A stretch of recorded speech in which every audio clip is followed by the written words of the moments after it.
ఏ ఇప్పుడేముంది గాని పాచారం ఒడిచినాక ఓట్లకు 2 రోజుల ముంగట జోరుంటదబ్బా. ఏ అద్దమ్మ రాత్రో పట్ట పగటిలో ఎవ్వరు చూడని అలా రప్పునొస్తారు, చేతుల కవర్ పెట్టిపోతారు.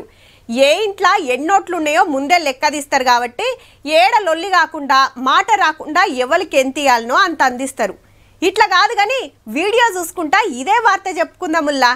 జూబ్లీ హిల్స్ లో ఓటుకు రేట్ ఎంత అంటే 1000 కాంచెల్లి 3000 దాకా 4 లక్షల మంది ఓటర్లు ఉంటే అందరికి వంచలేరు కాబట్టి ఏరియాని బట్టి లోకల్ పార్టీ పతారాన్ని బట్టి లెక్క మారుతుందట.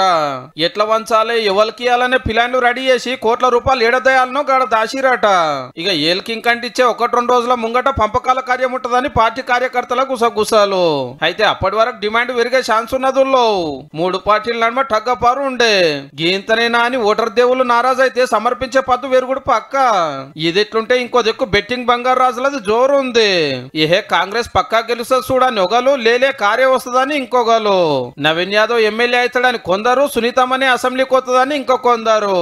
గెలిచేది ఎవరైనా 10,000 మెజార్టీ 5,000 మెజార్టీ అని షరతులు కాస్తున్నారట కాయిష్ ఉన్నోళ్ళు. మరి బెట్టింగ్ బాబులో లెక్కేందో గాని బీజేపీ మీద ఎవరు బెట్టింగ్ పెడతలేరట. గమ్మత్ ఏందంటే మనోళ్ళు తక్కువ, ఆంధ్ర అన్నయ్యలు ఎక్కువ.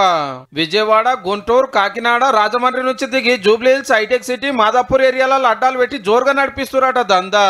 మందిలో తిరిగి సర్వేలు మర్రేసి తెలిసిన వాళ్ళకి ఫోన్ చేసి ఎవల బలమేంది, బలగమేంది, ప్రచారమేంది, హామీలేంది ఇట్లా ప్రతి ఒక్కటి తెలుసుకొని 1000 కాంచెల్లి లక్షల దాకా ఇప్పటికే 500-600 కోట్ల బెట్టింగ్ పెట్టిరట.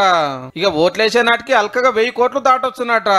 పోటీలో నిలబడ్డోళ్ళకే కాదు ఈ బెట్టింగ్ బాబులకు కూడా టెన్షనే రిజల్ట్ వచ్చేదాకా. పైలమే అన్నలు ఎలక్షన్ లో ఎవరో ఒకరు పక్కా గెలుస్తారు గానీ మీరు ఆశకు పోయి ఆగమయ్యారు. మన ఓటర్లు ఎట్లున్నారంటే రాజకీయంలో మేమే తోపులం అనుకునేటోళ్ళకే సినిమా చూపించే మా తెలివివంతులు మళ్ళా.